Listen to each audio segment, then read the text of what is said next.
안녕하세요. 성정길입니다. 오늘도 웅달님 모시고 이야기 나눠보겠습니다. 네, 안녕하세요, 웅달님. 네, 안녕하세요, 성쌤. 아, 네, 반갑습니다. 요새 비트코인 분위기는 좋은데 지정학적인 이슈가 워낙 많아서 네, 일단 요즘 시황 네. 어떻게 보고 있으신가요? 미국 최고의 글로벌 통신사인 AP통신에서 미국과 이란이 휴전 연장, 협상 재개, 원칙적 합의에 도달했다. 음, 이러한 보도가 나와서 분위기가 완화되고 있는 것 같습니다.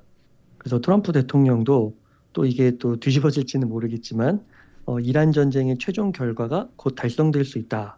또 이렇게 언론에서 인터뷰를 하고 있거든요. 네. 그래서 분위기상으로는 점점 이제 평화 모드로 가는 것이 아닌가, 예, 그런 생각을 좀 갖고 있습니다. 갑자기 분위기가 좀 많이 달라진 것 같거든요.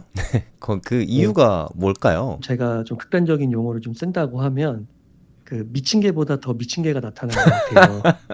네. 진짜 뭐든지 다 물어뜯고 정말 인정사정을 할 것 없이 어떻게 보면 그 국가의 주인은 국민인데 국민도 희생양을 삼으면서까지도 미친 짓을 했던 그런 정부가 있는데 그런 정부를 다스리고 통제하기 위해서 어떻게 보면 더 강대강으로 부딪히는 더 큰 미친 개가 나타난 것이죠. 역봉쇄 작전이 어떻게 보면은 진짜 미친 작전 같기도 한데 또 어떤 관점으로 보면은 정말로 그런 미친 개를 다루기 위해서는 최고의 또 전략이 아니었나 이런 생각도 들기도 하고 그렇습니다. 일단 그러면 게임 체인저가 된 거는 역봉쇄라고 지금 보고 있으신 거네요. 네, 그렇죠. 왜냐하면 지난주 주말에 1차 이제 임시 휴전 2주 동안 그 평화협상이 열렸었잖아요. 네. 근데 거기서 분명 결렬이 되고 벤스 부통령도 공개적으로 발언을 진짜 한 1, 2분 했나요? 한 음. 5분도 채 발언하지 않고 바로 비행기에 타서 미국으로 돌아갔거든요. 근데 미국으로 간다고 했는데 이제 그때까지만 해도 또 이제 비트코인 가격에서 나왔죠. 이게 또 하락도 나오고 그랬었는데 어제 이른 아침에 이제 트럼프 대통령이 역봉쇄 작전을 말하면서 그걸로 인해서 이란의 그 내부 세력들의 분란이 좀 커졌고 가장 강경한 쪽이라고 할 수 있는 이란 혁명 수비대조차도 우선은 미국과 계속해서 대화의 채널은 열어놔야 된다. 이제 그렇게 보면서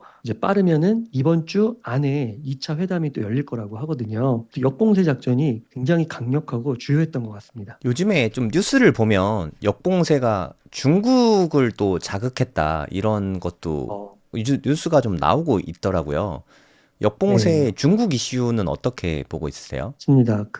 우선은 중국이 생각보다는 비축량이 많다고 그러더라고요. 음, 그리고 이런 사태를 이제 준비해 놓고 시뮬레이션을 돌려가지고 준비를 많이 하기는 했는데 기존까지는 괜찮았죠. 이란이 봉쇄를 한다고 해도 위안화로도 결제를 했고 또 중국 배들, 뭐 인도 배들 이런 몇 개의 배들은 통과를 시켜주었었거든요. 이 역봉쇄는 미국이 호르무즈 해협의 앞에 있는 부분, 그러니까 명칭으로 하면은 오만해 그리고 아라비아해, 오만만이죠. 그리고 아라비아해 그 부분을 완전 봉쇄를 해가지고 이란 항구로 들어가는 배들은 막은 거거든요. 음, 그리고 사우디, UAE 이런 쪽들은 이제 보내주고요. 근데 이러다 보니까 중국은 아무리 이제 준비를 잘해왔다 해도 이란으로부터 약 20% 이상의 원유를 계속 들여와야 되는 거고 또 이란에서 싸게 갖고 오고 있었는데 그 루트가 이제 막힌 거예요. 그러다 보니까 비축량은 있어도 지금 조속하게 이 문제를 해결하지 않으면 금방 또 위기가 올 수 있는 것이죠. 현재 경제적인 문제도 벌어지고 있고요. 대표적으로 뭐 부동산이나 청년 실업 문제나 등등이요.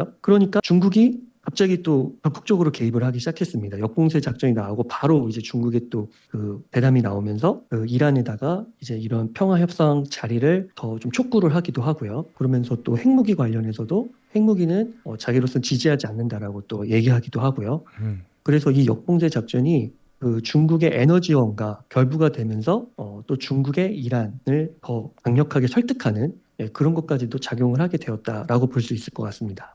네, 그런 영향 때문에 2차 회담은 아무래도 좀 타결될 가능성이 높다. 시장에서는 이렇게 보고 있는 걸까요? 네, 그렇게 좀 보고 있는 것 같습니다. 근데 우리가 조금 조심해야 될 거는 뭐냐면 그 이란도 벼랑 끝 전술을 펼치는 거죠.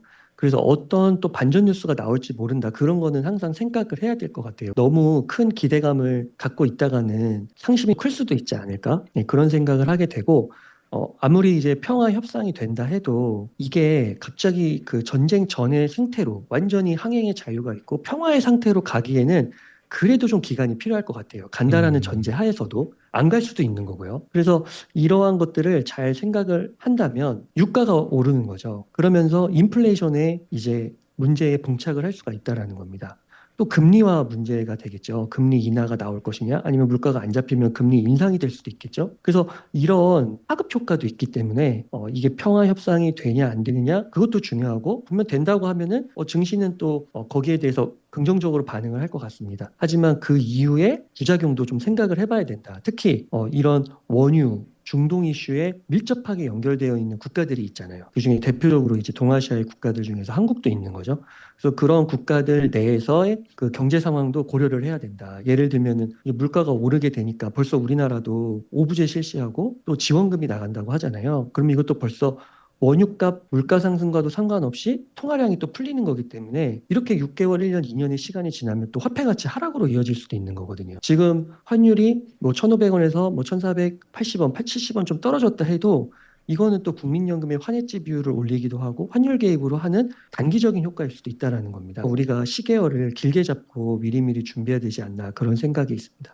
네, 지금 환율을 최근에 보니까 뭐 달러만 오른 게 아니라 유로도 엄청나게 올랐더라고요. 뭐 한 1,700원대 막 이런 거 같은데 그게 원화가 떨어진 거로 보는 게 좀 타당하잖아요. 그러니까 웅달님이 예전부터 뭐 달러 모아라 그런 말씀 많이 하셨는데 지금 사실 달러를 사기에 좀 부담스러운 금액인데도 불구하고 달러를 좀 사두는 게 안전하다고 보십니까? 네, 저는 뭐 개인적으로 지금 1,470원, 80원 사이에서 환전을 했고, 그다음에 유로도 필요하기 때문에 유로도 지금 환전을 했거든요. 근데 물론 뭐 여기서 1,460원, 50원 더 떨어지는 거 이런 거는 모르는데, 음, 근데 이제 장기적으로 봤을 때 한 1년 후, 2년 후만 봐도 저는 환율이 그냥 그 보수적으로 봐도 한 1,500선 위아래로 움직일 것 같아요. 음, 그래서 더 올라가면은 그리고 시간이 더 오래되면은 올라가면 올라가지 떨어지지는 않을 것 같다. 그래서 그때 가면 이제 더 못 사는 거죠. 막 그때는 1,550원 되고 1,600원 되면은 그땐 더 충격이 클 수도 있잖아요. 그리고 또 뭐 내가 벌어들이는 소득을 100% 환전할 필요도 없는 거고 우리의 베이스는 한국이기 때문에 그래도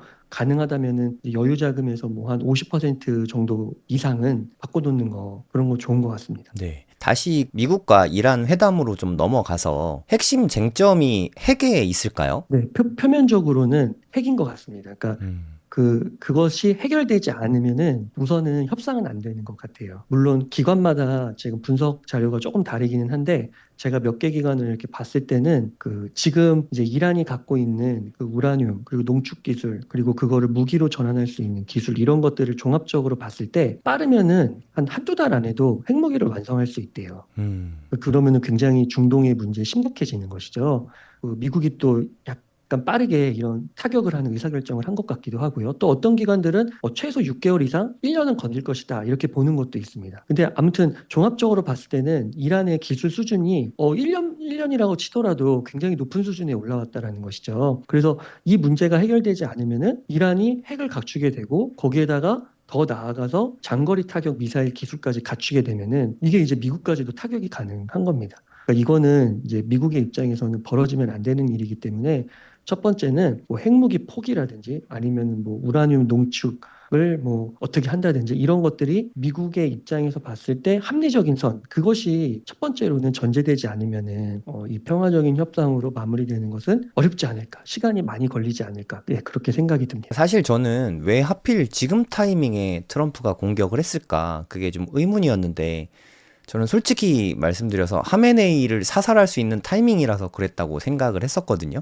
근데 지금 웅달님 말씀을 들어보니까 핵무기를 완성하기 직전이라서 타격을 했을 가능성도 높겠네요. 네, 그런 부분도 분명히 있는 것 같습니다. 그래서 이제 이런 시각도 있거든요. 이란을 타격한 게 이란의 핵무기는 완전히 그냥 명분이고 설득하기 좋잖아요. 네. 그래서 그건 명분이고 결국 또 중국을 타격하기 위해서다. 음, 왜냐하면 5월 중순에 미중 정상회담이 열리는데 그때 협상의 레버리지, 협상의 우위를 가져가기 위해서 첫 번째로는 베네수엘라를 타격하고 그 다음에 두 번째는 이란을 타격함으로써 중국이 에너지 자립이 안 돼 있는 요 문제를 걸고 넘어짐으로 인해서 그 5월에 미중 정상회담에서 그 우위권을 가져가서 좋은 협상으로 이끌어간다 이런 이야기도 있거든요. 근데 저는 이것도 맞다고 봐요. 그렇지만 핵무기가 완전히 이거는 그냥 완전 명분일 뿐이고 표피적인 이유에서다 이렇게 보지는 않고 이 두 가지가 이제 같이 가서 일타 쌍피 같은 느낌으로 미국은 그렇게 했던 것이죠. 미국의 입장에서는 자신들의 원유를 자립하고 있기 때문에 그거를 팔아먹기에도 너무 좋거든요. 그러니까 이것까지도 좋은 거예요. 그래서 물론 물가 전 세계적으로 글로벌 경제가 연결되어 있어서 미국의 물가 수준이 올라가긴 하겠지만 그거에서 벌어지는 손해보다는 글로벌적으로 특히 중국과 같은 라이벌 국가들이 피해를 입는 게 더 크다라는 거죠. 그러니까 이렇게 종합적으로 봤을 때는 미국의 입장으로서는 네, 굉장히 군사적으로는 좋은 전략이 아니었나 싶기도 합니다. 예전에 러시아랑 우크라이나랑 전쟁 났을 때 그때 분위기랑 좀 오버랩이 좀 되는 것 같거든요. 유럽에서 그때 미국 가스, 원유 이런 거 엄청 수입을 많이 했잖아요. 그래서 맞아요. 거기에서 미국이 엄청난 폭리를 취했던 걸로 제가 알고 있거든요. 네. 그때 생각이 나서 이렇게 타격했다고 볼 수도 있겠네요. 어떻게 보면. 실제로 저희가 지금 독일 뉴스들도 지금 보고 있거든요. 네. 근데 독일은 미국에서 수입하는 양이 많이 늘었어요. 음. 그리고 국방비도 2%를 충족하라고 했는데 2%를 넘어서 거의 이제 1, 2년 안에 3.5%까지 늘린다고 이야. 하고요. 네. 더 나아가서 5%까지 2030년에 5%까지 늘린대요. 음. 그러니까 이 독일은 어떻게 보면 유럽 내에서 미국의 말을 참 잘 듣는 것 같아요. 음. 그렇게 협조적으로 가면서 벌써 이제 미국의 그 입맛에 따라 미국이 의도하는 바에 따라서 이렇게 이제 이미 움직이고 있고요. 그 다음에 또 한 가지가 뉴스가 나왔는데 이제 한국에서 한 35억 정도, 35억, 한 3, 40억 정도를 리비아랑 그 다음에 이란한테 구호금으로 전달을 한다고 하더라고요. 그게 오? 어제 네, 뉴스로 나왔어요. 그래서 인도적인 차원에서 이제 그 나라 사람들을 지원하겠다고요. 뉴스의 댓글을 보니까 이제 한국 분들의 댓글이에요. 거의 다 욕이에요. 왜 거기를 지원을 하냐, 이런 시기에. 미국의 제재를 받으면 어떡하냐, 이런 시기에. 근데 이제 공식적으로 발표가 났어요, 뉴스로. 그러니까 유럽과 유로와 이제 독일도 지원을 되게 많이 하더라고요. 이란하고 이 중동의 지금 전쟁으로 인해서 피해를 입은 지역이에요. 음. 레바논도 그렇고. 그러니까 수백억, 수천억 단위예요, 유럽은. 그래서 여기도 이렇게 인도적 지원을 하는데, 근데 사실 이제 이거를 제가 더 파고들어서 조금 보니까 인도적인 차원의 이유만은 또 아니더라고요. 첫 번째는 이렇게 전쟁이 나버리면은 그 중동 지역의 난민들이 그렇게 유럽으로 넘어온대요. 아. 근데 이 유럽으로 넘어오는 걸 막을 수가 없는 거예요. 그만큼의 비용을 들이고 뭐 군대를 투입하든 경찰력을 투입해도 이게 너무 힘든 거예요. 그래서 미국도 보면은 멕시코에서 넘어오는 사람들 막으려고 완전 그 성벽을 쌓아버리잖아요. 그래서 차라리 지원금을 주고 그 나라에서 혼란을 해결하라. 이게 더 경제적으로 남는다라는 거죠.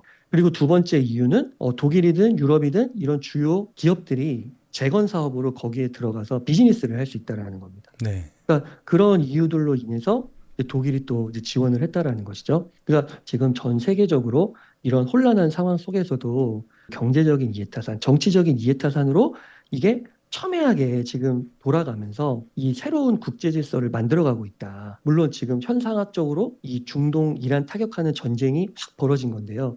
이미 이 거대 질서가 변화되는 흐름 속에서 그러한 것들이 점점 많이 나타나고 있다라는 것이죠.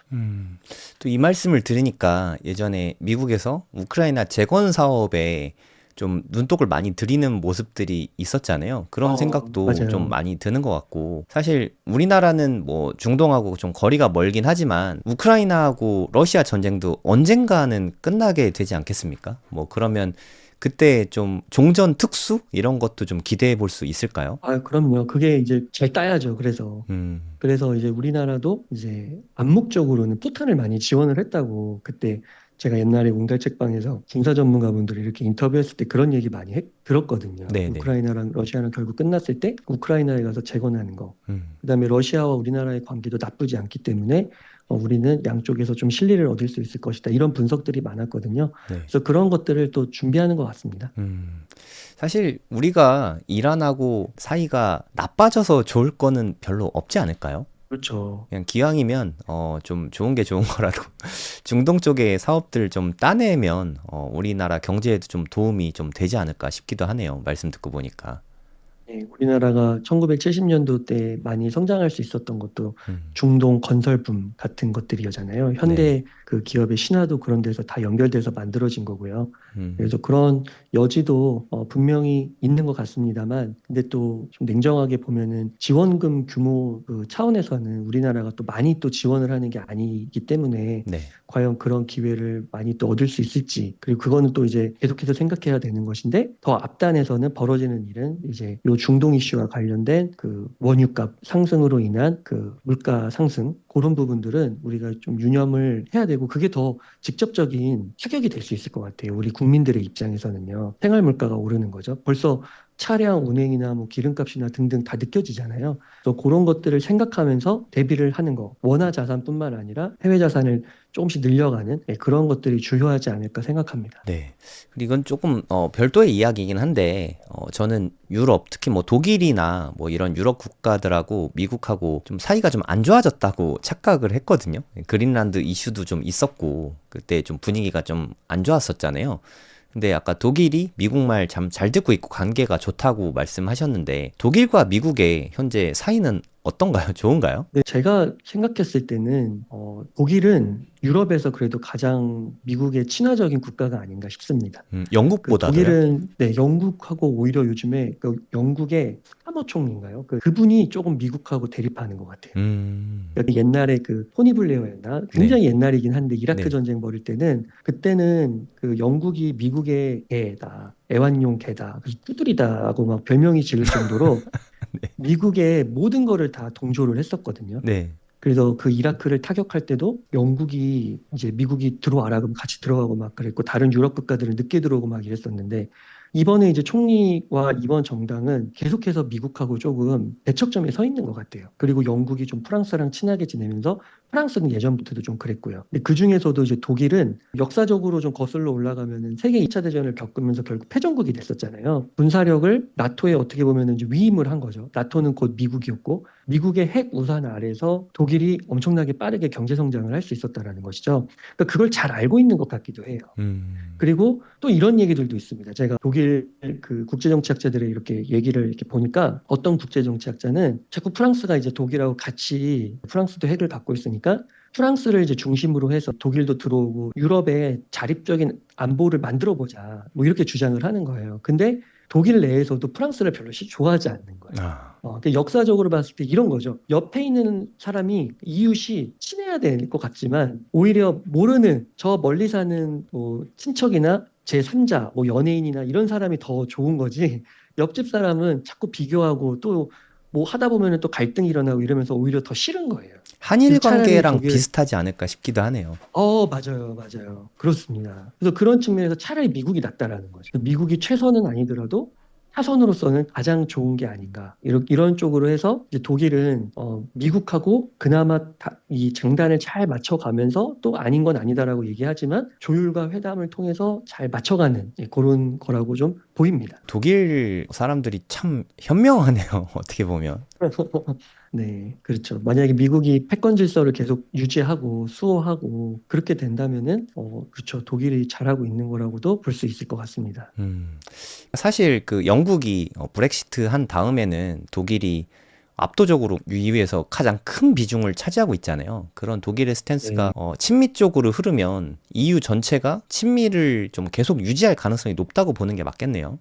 그게 이런 것 같아요. 그 EU에 여러 국가들이 속해 있는데 최근에 한 2, 3일 됐나요? 헝가리에서 그 선거가 있었어요. 그 이제 두 후보가 있었는데 원래 후보가 16년 동안 헝가리를 통치를 했습니다. 근데 그분이 친러 세력이었어요. 아, 그래서 EU에서 뭔가 이렇게 투표를 할 때 각 국가에게 이제 동일한 투표권을 주잖아요. 그럼 자꾸 헝가리가 그 딴 얘기를 하는 거예요. 친러적인 성향이 강하고 친중정적인 성향도 강해서. 네. 근데 이번에 16년 만에 정권이 바뀌었어요. 음, 그러므로 인해서 이제 독일의 입장에서도 보도가 나오는 걸 보니까 독일의 입장에서는 좋은 거죠. 그리고 EU 전체적으로도 러시아와 중국 간을 조금 더 각을 세우는 투표에 그 비토 반대하는 세력이 한 표가 준 거니까요. 그렇게 함으로써 EU가 또 괜찮아진다. 근데 또 재밌었던 거는 트럼프 대통령은 원래 헝가리 정권을 지지했었어요. 왜 친러랑 그런 거예요? 친중인데도. 그것도 되게 의외인데요? 그러니까 이게 되게 복잡한 것 같아요. 음, 트럼프도 보면은 러시아의 그 푸틴과도 되게 잘 지낸다고 하고 시진핑도 좋은 친구라고 그러고 막 이렇게 얘기를 하잖아요. 네. 트럼프가 봤을 때 유럽에 남는 장사가 아니라고 보는 거죠. 예를 들면 나토 같은 것도 수조 원의 지출을 하는데 미국이 최근에 군사적 이슈에도 같이 하지 않고 이런 거 보면은 너네보다 차라리 러시아나 중국이 낫고 러시아랑 중국을 통해서 또 유럽을 정신 차리게 만들 수도 있잖아요. 이런 게 이제 현실주의적인 거죠. 음. 그래서 하도 말로 해도 이제 말이 안 되니까 조금 더 강한 강경책을 펼므로써 결국은 이제 미국도 미국 주도의 질서를 만드는 데 있어서 그냥 유럽이 좋아서 유럽이 좋다는 게 아니죠. 그냥 자기에게 이득을 주고 미국에게 혜택을 주는 국가가 좋다라는 거죠. 그래서 그거를 이제 말하는 그런 스탠스가 아닌가 싶습니다. 아, 진짜 트럼프는 다른 건 몰라도 미국 우선주의만큼은 정확하게 지키고 가고 있네요. 그래서 저도 그게 참 놀라웠던 게 요즘에 그 트위터를 보면은요. 그 트럼프가 40년 전에 막 1980년대, 90년도에 그 인터뷰 언론과 하면서 나오는 그 얘기들이 놀라워요. 이란에 대해서, 막 이라크에 대해서, 그러니까 중동 국가들에 대해서 이야기하고요. 그다음에 일본, 뭐 독일, 한국, 뭐 대만, 그리고 이제 나토까지 해서 동맹국들에 대해서 이제 발언을 한 게 나오는데 네. 트럼프는 옛날부터 그랬더라고요. 이란의 원유를 가져와야 된다. 차지해야 된다. 그래서 자꾸 그거를 미국이 차지를 안 하니까 이란이 폭격을 받고 어려워졌다가 다시 원유 팔아가지고 돈 벌어서 또 어떻게 보면 미국의 입장에서 또 개기는 게 되는 거죠. 근데 아예 그냥 그 원유를 점령해버리면은 그냥 풀이채 뽑아버리는 거기 때문에 문제가 안 된다. 근데 이제 그렇게 얘기를 하면 이게 막 국제법도 관련돼 있고 다른 나라에서 볼 때는 막 주권 침해도 있고 이게 또 제국주의 아니냐 그러면서 또 다른 나라도 힘 약한 나라들을 침공해가지고 그런 자원들을 수탈할 수 있잖아요. 근데 이제 트럼프의 입장에서 봤을 때는 왜 우리가 중동에 그 수많은 자원을 들이면서 젊은 피를 흘리면서 이렇게 해야 되냐? 그거 하지 마라. 우리 도움 안 된다. 중동 저 먼 나라인데. 그리고 또 이제 나토에 대해서도 그런 거죠. 이제 막 독일이나 이런 데서도 다 미국에 무임승차해가지고 국방비 투자 안 하고 그 돈으로 경제 성장하고 그리고 미국에다가 물건 팔아먹고 막 이렇게 보는 거예요. 근데 그게 벌써 3, 40년 전부터 트럼프는 그렇게 생각을 하고 공공연하 그렇게 얘기하고 자신의 돈을 들여가지고 막 뉴욕타임스에 광고도 했더라고요. 그게 이제 지금 대통령이 돼가지고 같이 얘기하고 있는 거예요. 트럼프의 입장에서는 유럽이라서 뭐 같은 서구 문명을 공유해서 이런 게 중요하다 이런 게 아니라 미국에게 아메리카 퍼스트로 미국에게 이익이 되면 친구인 거고 안 되면은 적인 거고 이렇게 보는 시각이 굉장히 강한 사람인 것 같습니다. 네, 참 일관된 사람이군요.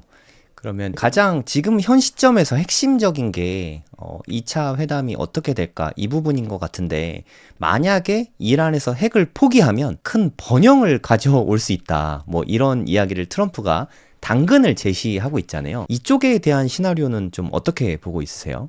제가 솔직하게 말씀드리면은 저는 이게 진짜 신의 한 수라고 봤어요. 음. 그래서 이란의 입장에서도 나쁘지 않다라고 봤는데 그러니까 미국과 이란이 합작을 해서 이란에다가 주식회사를 만들고 그 호르무즈 해협을 지나가는 사람들에게 통행료를 받고 뭐 보험료라든지 뭐 호의 이런 명목으로 받고요. 그걸 이익을 뭐 반반씩 나누자 이런 거죠. 그런 트럼프가 얘기를 했는데 야 이렇게까지도 생각을 할 수가 있구나 정말 충격적이었어요. 그 발언이 나왔을 때. 근데 바로 이제 주말에 1차 회담 평화회담에서 이란이 말도 안 되고 그거는 주권 침해고 호르무즈 해협은 우리 해협인데 이익을 나누냐. 그리고 글로벌적으로도 이게 말이 안 된다라고 보는 거죠. 이제 좋게 봤던 거는 뭐였냐면은 이런 거였어요. 우리나라나 독일이나 일본의 그 성장이 가능했던 이유도 일본은 막 진짜 핵무기 맞아가지고 초토화가 됐었잖아요. 그럼에도 다시 이렇게 올라설 수 있었던 거는 국제정치 관점에서 봤을 때는 미국의 핵 우산, 해상 안보, 세계 경찰로서의 역할이 있었기 때문이라고 그걸 전제로 했기 때문이라고 보이거든요. 만약 그 전제를 우리가 인정을 한다면은 우리나라도 마찬가지고요. 이란도 비슷한 패턴이 될 수 있다는 거죠. 그래서 이란도 어떻게 보면은 미국과 합작회사가 이란에 들어오면은 이스라엘이 막 미사일을 폭격하고 다른 나라들이 폭격할 수가 없겠죠. 미국의 허락을 받지 않는 이상. 네. 그리고 미국도 당연히 허락하지 않겠죠. 자국의 기업들과 국민들이 들어가 있는데 어떻게 타격을 하겠습니까? 그러면 이란도 평화가 찾아올 수 있고요. 그 다음에 두 번째는 이란 내에 원유 매장량이 한 3, 4위 된대요. 세계에. 근데 지금 문제가 그거를 시추해서 가공해가지고 팔아야 되는데 그 기술력이 너무 낙후돼 있는 거예요. 너무 비효율적이고. 그러면 그런 것들도 만약에 이렇게 평화 무드가 만들어지고 미국의 질서 속에 들어오면은 해외 투자가 가능해지겠죠. 그래서 해외 자본을 끌어들여 와가지고 그러한 것들을 개발을 해서 하면 부국이 될 수 있겠죠. 그래서 그 이란 앞에 있는 오만도 1인당 국민소득이 2만 달러, 3만 달러 되는 게 아니겠습니까? 그 원유 매장이 이란보다 훨씬 적은데. 그래서 그게 또 잘 되면 이란의 입장에서는 그 대통령파랑 외무부 장관파는 그래도 좀 온 거네요. 계속 음. 채널을 열어두려고 하고 이란의 개혁이 필요하다고 얘기를 하고 있고요. 그래서 또 어떻게 흘러갈지 모르겠는데 결국 협상이 통과됐다라는 말은 미국의 입김이 많이 작용을 했다라고 봐야 되는 거고 그러면은 또 이란의 재건, 부활로도 이어질 수 있는 게 아닌가. 네, 그렇게도 생각해 볼 수 있다라고 생각합니다. 그러면 지난번에 말씀해 주셨을 때 이란의 기득권에서 자기들의 권력 그런 걸 쉽게 내려놓기가 어려워서 이런 분쟁이 계속되는 거다 이런 말씀 해주셨잖아요. 그러면 그게 협상이 타결되려면 이란의 기득권층에서 본인들의 권력을 내려놔야 가능한 부분일까요? 맞아요. 이란에 크게 네 가지 유형의 그 세력이 있다라고 합니다. 이제 그 페제키안 대통령, 외무부 장관, 그다음에 이슬람 혁명수비대, 언론, 미디어 관련된 파가 있대요. 그리고 이제 하메네이가 있는데 이 하메네이가 이제 혁명수비대나 대통령과 외무부 장관이 그나마 좀 온건파고 이쪽 두 세력이 극단파인 거예요. 음. 그래서 이들은 이제 막 순교를 얘기하면서 미국과의 전쟁을 불사하는 거죠.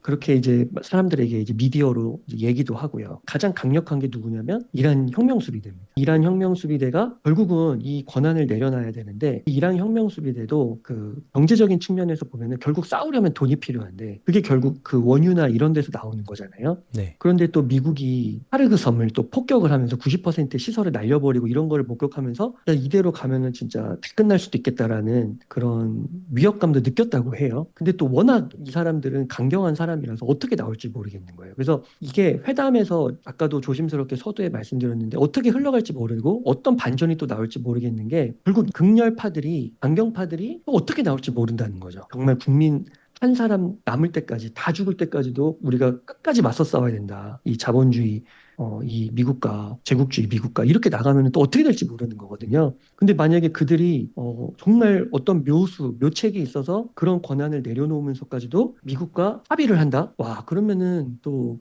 대단한 한 수가 되지 않을까 싶습니다. 근데 그걸 전혀 뭐 예측할 수가 없고 너무나도 어려운 일이라서 그리고 너무 오래 역사가 겹겹이 쌓여 있는 것이잖아요. 그래서 주시를 하고 있습니다. 저도 굉장히 주목하고 있습니다. 그러면 시나리오로 봐서 만약에 2차 회담이 극적으로 타결이 됐다. 뭐 이런에서 핵 포기하고 미국과 손 잡고 이제 경제 발전에 으쌰으쌰해서 뭐 좋은 방향으로 나가는 게 좀 만약에 극적으로 타결이 됐다. 그러면 그 뒤에 주식 시장이나 비트코인 가격인 이런 건 어떻게 보고 있어요? 그러면은 너무 좋죠. 사실 우리가 주로 투자하는 게 달러 표시 자산이잖아요. 네. 그거는 이제 세계 최강국, 앞으로도 계속 성장할 거고 패권을 잃지 않는 국가이기 때문에 거기에 투자를 하는 거잖아요. 근데 이게 그렇게 협상이 됐다라는 거는 미국이 잘 된다라는 거거든요. 그러니까 미국에 베팅을 한 사람들이 결국은 잘 될 거라는 말이죠. 그리고 이제 비트코인의 입장으로 봤을 때도 예를 들면은 그 조인트 벤처 얘기를 하면서 그 통행료를 결제하는 수단으로서 예를 들어 한 비트코인을 뭐 8, 그다음에 달러 스테이블 코인을 2, 뭐 이런 식으로 비율로 나눠가지고 걷는 것이 현실적이지 않겠냐 이런 이야기들이 많이 나왔었어요. 그리고 이란도 그렇게 주장을 했고요. 비트코인으로 바뀌었다, 달러 스테이블 코인으로 바뀌었다, 위안화로 바뀌었다. 현실적으로 봤을 때 미국은 사실 원하는 거는 그 사우디와 페트로달러 그 계약처럼 무조건 달러로만 결제하게 하는 거를 원하겠죠. 하지만 이란에 또 강경파가 있기 때문에 저는 달러 100%를 말하는 게 이란에 받아들여지진 않을 것 같아요. 그러면은 위안화도 조금 섞어야 되는데 이렇게 섞을 수는 있겠죠. 뭐 달러가 뭐 2, 3, 뭐 위안화가 1, 이 정도는 섞을 수 있겠죠. 이 정도는 섞었어요. 근데 이게 비트코인을 이란이 말한단 말이에요. 이란이 비트코인을 계속 밀고 있단 말이죠. 근데 이게 왜 이유가 뭐냐면은 비트코인의 그 갖고 있는 속성 때문에 미국이 제재를 할 수가 없다라는 거죠. 그래서 이 비트코인으로 결제를 받겠다라는 게 이란이 가장 지금 겉으로 내세우고 있는 가장 큰 주장입니다. 예를 들면은 뭐 비트코인 5, 달러 스테이블 코인 3, 뭐 위안화 1, 뭐 기타 1 이런 식으로 해가지고 이게 만약에 통과된다고 하면 미국의 입장에서도 받아들일 수 있다라는 거죠. 그리고 이란의 입장에서도 그래 뭐 그 정도면은 그래 나머지 뭐 한 3, 4, 5 정도는 뭐 미국이 통제하더라도 비트코인은 5를 받으니까 뭐 이 정도면은 그래 뭐 괜찮네 하면서 받아들일 수 있다라는 거죠. 그렇게 되면은 그 금태환이 꺾이면서 달러 패권이 꺾이면서 그 키신저가 사우디로 넘어가서 그 페트로달러를 만든 게 진짜 신의 한 수였다고 하는데 이란 호르무즈 해협에서도 정말 그거에 준하는 효과가 발생이 되는 거기 때문에 비트코인에게는 굉장히 호재가 아닐까 싶다는 생각이 듭니다.